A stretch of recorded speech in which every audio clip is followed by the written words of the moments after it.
A delegação alienígena ficou congelada no deck de observação da estação Kepler 442. Sua pele translúcida tremeluzindo, com cores que os humanos aprenderam, significava confusão e angústia. Os 4 olhos do embaixador Trell piscaram em sequência enquanto ele olhava para a tela, mostrando a última transmissão da Terra. Isto não pode ser exato. Trell disse, sua caixa de voz estalando na unidade de tradução. Seu planeta está morrendo. As leituras atmosféricas. A temperatura muda, as águas sobem. Seus próprios cientistas confirmaram isso. A capitã Maria Santos assentiu lentamente. Suas mãos desgastadas cruzadas atrás das costas. Ela estava esperando essa reação. Todas as espécies que se juntaram ao Conselho Galáctico tiveram a mesma resposta quando aprenderam a verdade sobre a humanidade. É preciso. Ela disse simplesmente, mas seu pessoal está construindo. Trell continuou. Sua pele agora pulsava em laranja com o que o guia de tradução rotulou como raiva ou traição.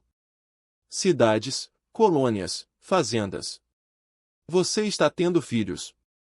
Você está fazendo arte e música. Você está rindo em suas transmissões. Seus apêndices tremiam. Seu povo não entende? Eles não sabem? Maria caminhou até a janela de observação, olhando para a terra abaixo. Daqui. Ela podia ver a expansão das megacidades. As manchas verdes das zonas soldadas novamente. Painéis solares brilhantes que se estendiam por antigos desertos. Parecia vivo, até próspero. Eles sabem. Maria disse calmamente. Cada um deles sabe. Trell fez um som como se fosse vapor escapando atrás dele. Os outros delegados moviam-se desconfortavelmente.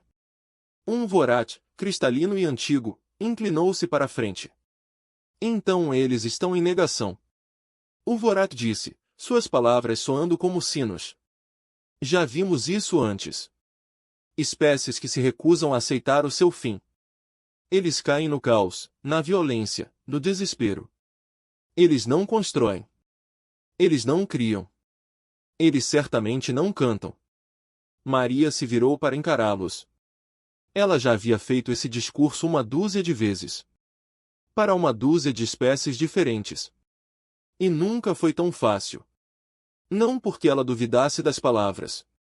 Mas porque ela podia ver a incompreensão nos olhos deles. A lacuna fundamental entre a natureza humana e tudo o mais da galáxia. Deixe-me contar sobre uma cidade chamada Pompeia. Maria começou. Há 2000 anos, um vulcão enterrou-o em cinzas. Mas antes que isso acontecesse, as pessoas sabiam. Eles tinham avisos. Terremotos, fumaça. Alguns saíram sim, mas muitos ficaram. E naqueles últimos dias eles assaram pão. Eles pintaram afrescos. Eles fizeram amor. Eles discutiram sobre política. Eles viveram uma loucura. Trell sussurrou. Talvez Maria tenha reconhecido. Mas encontramos os seus corpos, séculos mais tarde, preservados em cinzas. Um homem protegendo sua família. Um cachorro acorrentado a um poste, tentando se libertar. Um padeiro com o Louvre ainda no forno. Eles estavam com medo. Mas eles continuaram vivendo de qualquer maneira. Ela puxou outra imagem no display. Mostrou um hospital na Terra. Especificamente a ala infantil. Carecas por causa da quimioterapia. Alguns sorrindo. Alguns dormindo. Alguns brincando com médicos vestidos de palhaços. Temos uma doença que chamamos de câncer. Maria continuou. Isso mata milhões. Fizemos progressos, mas ainda são necessárias pessoas que amamos. Jovens. Crianças. E você sabe o que fazemos? Damos festas de aniversário para eles em seus quartos de hospital.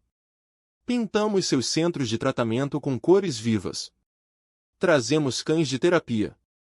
Nós os ajudamos a fazer listas de desejos. E tentamos marcar cada item. Damos-lhes as mãos e contamos-lhes histórias. Até o fim. A forma cristalina do Vorat refrata a luz de maneira estranha. criando padrões nas paredes. Isto não é lógico. Se o fim é certo, por que causar mais dor fingindo o contrário? Por que não é fingimento? Maria disse, sua voz ganhando força. É viver. É a coisa mais humana que fazemos. Quando minha avó foi diagnosticada com uma doença terminal, ela não parou de tricotar. Ela me fez um cobertor. Ela levou 3 meses. Ela morreu 2 semanas depois de terminar. Os olhos de Maria ficaram distantes. Ela sabia que nunca me veria usá-lo. Mas ela conseguiu mesmo assim. Porque a produção importava. O amor em cada ponto importava. Ela mudou a exibição novamente. Desta vez, foram mostradas imagens do projeto do Muro Marítimo de Mumbai. Milhares de trabalhadores, humanos e robôs, construindo uma enorme barreira contra o aumento dos oceanos. O cronograma do projeto mostrava a conclusão em 15 anos. Os modelos climáticos mostraram que a cidade estaria submersa em 12. Você vê isso? Maria apontou. Eles sabem. Eles calcularam os números. Eles vão perder. Mas eles estão construindo de qualquer maneira. Porque talvez os modelos estejam errados. Talvez eles comprem um ano extra. Talvez eles aprendam algo que ajude a próxima cidade. Ou talvez eles estejam apenas se recusando a ir em silêncio. A pele de Trell havia desbotado para um azul pálido. O que o guia sugeriu era algo parecido com tristeza. Sua espécie está morrendo de olhos abertos. Todas as espécies estão morrendo. Maria corrigiu gentilmente. Seu sol acabará se expandindo e consumindo seu mundo natal. A morte térmica do universo irá reivindicar todos nós. Eventualmente, somos todos pacientes terminais. Embaixador, todos os seres vivos do cosmos. A única diferença é que os humanos decidiram há muito tempo que o relógio não decide como gastamos nossos batimentos cardíacos. Ela puxou uma imagem final. Foi uma fotografia tirada durante os primeiros dias da crise climática. Quando a realidade do que estava por vir se tornou inegável. Mostrava uma musicista de rua tocando violino em uma praça da cidade, com sua maleta aberta para doações. Atrás dela, um outdoor digital exibia projeções terríveis de temperatura e cronogramas de extinção. Essa é minha mãe, Maria disse suavemente. Esta foi tirada há 60 anos. As pessoas diziam que ela era louca, tocando música enquanto o mundo queimava. Mas ela me contou algo que nunca esqueci. Ela disse que a música não acontecia apesar do incêndio. A música foi por causa disso. Por que se pararmos de fazer beleza quando as coisas ficam difíceis, já morremos? Estamos apenas esperando que nossos corpos nos alcancem. O deck de observação ficou em silêncio. Exceto pelo zumbido ambiente dos sistemas de suporte de vida da estação. Finalmente, Trell falou.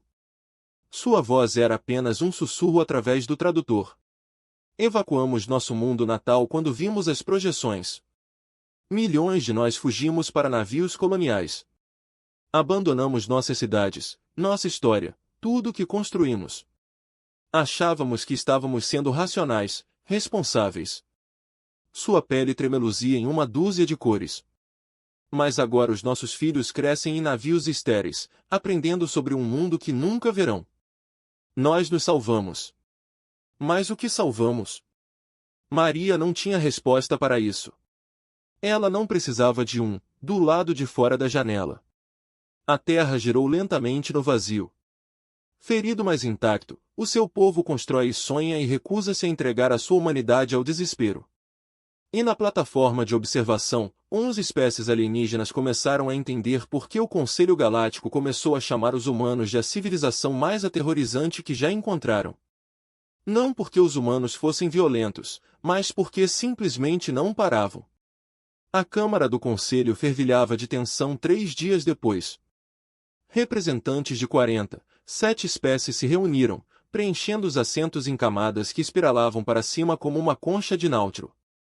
No centro, a capitã Maria Santos estava sozinha na plataforma de fala, um único humano rodeado pela vasta diversidade da civilização galáctica. O ancião Kesset, do coletivo Vorat, tocou o som de ressonância e a câmara ficou em silêncio.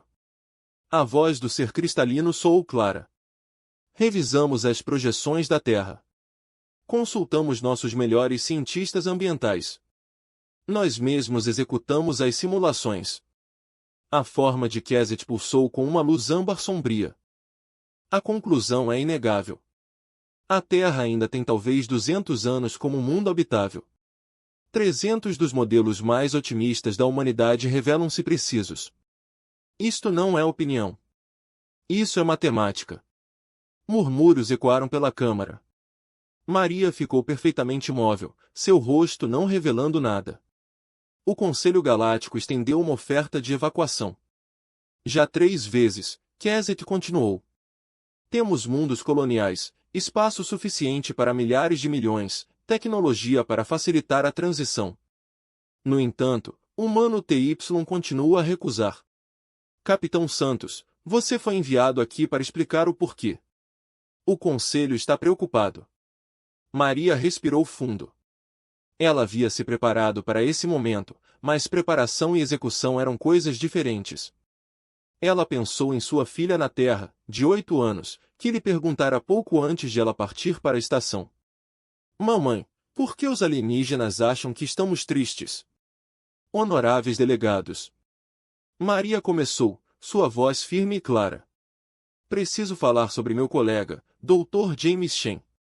Ele é um botânico que trabalha na zona de recuperação de Gobi.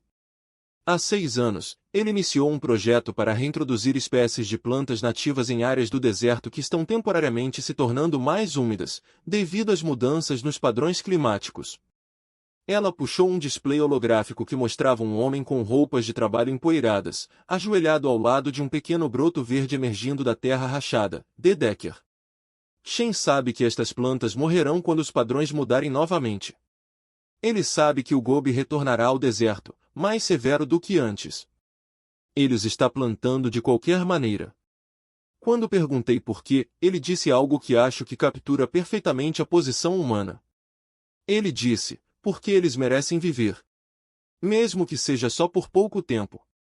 Porque talvez uma semente sobreviva numa fenda em algum lugar.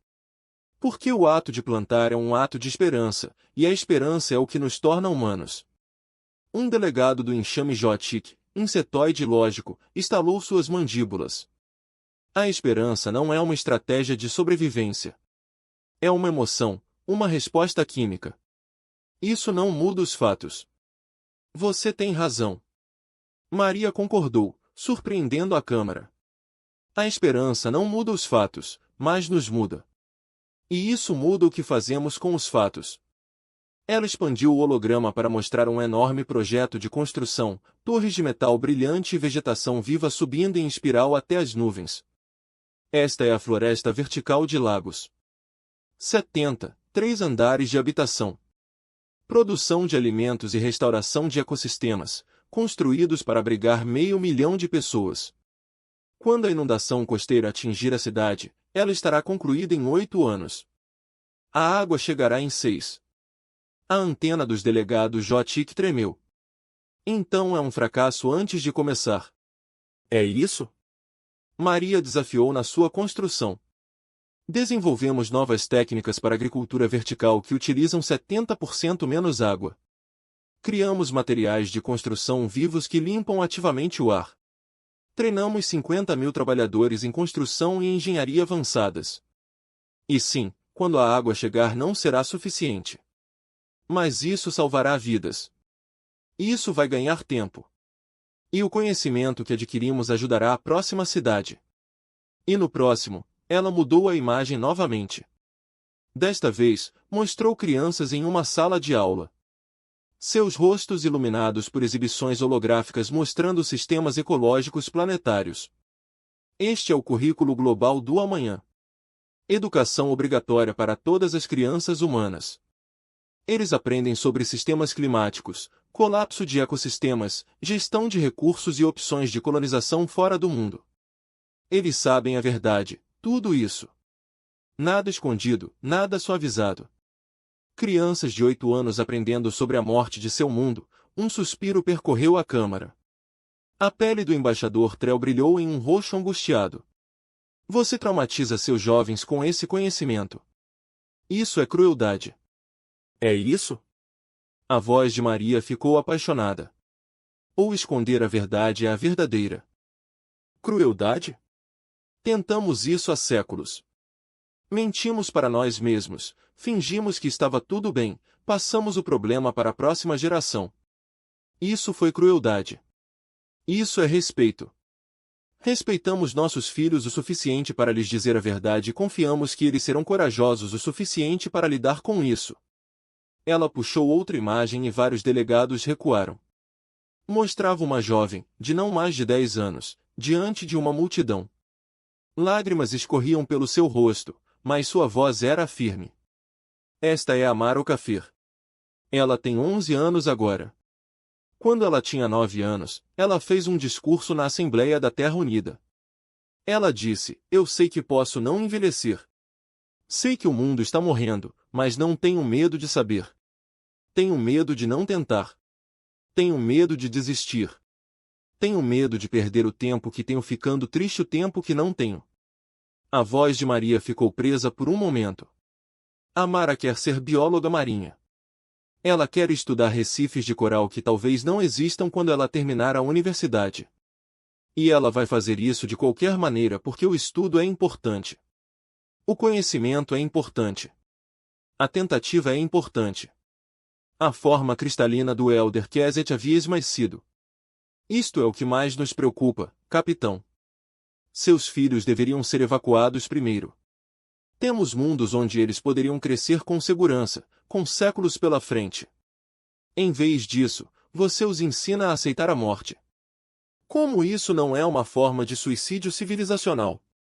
Maria balançou a cabeça lentamente. Não estamos aceitando a morte. Estamos aceitando a mortalidade. Há uma diferença. Cada um de vocês nesta câmara morrerá um dia. Isso significa que você desistiu de viver?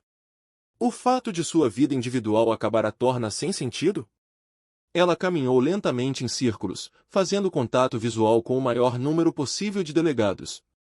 A humanidade aprendeu algo importante há muito tempo. Aprendemos isso com inúmeros desastres, com guerras, pragas e fomes. Aprendemos isso com cada ser humano, que enfrentou sua própria mortalidade e teve que decidir como passar os dias restantes. Aprendemos que a duração da vida importa menos do que a sua profundidade. Que o que fazemos com nosso tempo nos define mais do que quanto tempo recebemos. Uma nova voz falou, uma voz que nunca havia se dirigido ao conselho antes. Veio da rede Mycelian, uma inteligência coletiva fúngica que raramente se engajava diretamente. Vivemos há 10.000 anos. A rede disse que a voz é um coro de sussurros. Nós nos espalhamos por 7 mundos. Alcançamos quase a imortalidade através da nossa consciência distribuída. E ainda assim, ouvindo você agora, sentimos algo que não sentíamos há milênios. Sentimos inveja. A câmara explodiu em sons chocados. Os micelianos nunca expressaram inveja. Eles estavam além de tais emoções ou assim todos acreditavam. Explique, Kesset exigiu. Eles queimaram tão intensamente. A rede sussurrou, temos milênios. Eles têm momentos. Mas nesses momentos, eles criam tanta beleza. Uma beleza tão feroz e desafiadora. Esquecemos o que significa valorizar cada dia porque temos muitos deles. Eles se lembram porque têm tão poucos.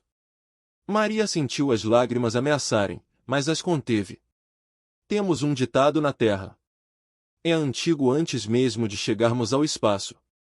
Não seja gentil nessa boa noite. Raiva, raiva contra a morte da luz. Não estamos sendo gentis, ancião Kesset. Estamos furiosos. Estamos construindo e criando e amando e lutando até o último momento. E se nos restarem apenas 200 anos, então iremos fazê-los. Os melhores 200 anos que a humanidade já conheceu. Ela endireitou a voz, ecoando pela câmara com absoluta convicção. Não vamos evacuar. Não abandonaremos nosso mundo. Plantaremos jardins que talvez nunca floresçam. Iniciaremos projetos de pesquisa que talvez nunca terminem. Construiremos monumentos que talvez nunca sejam concluídos. Teremos crianças que talvez não cheguem à velhice. E faremos tudo isso com pleno conhecimento do que está por vir.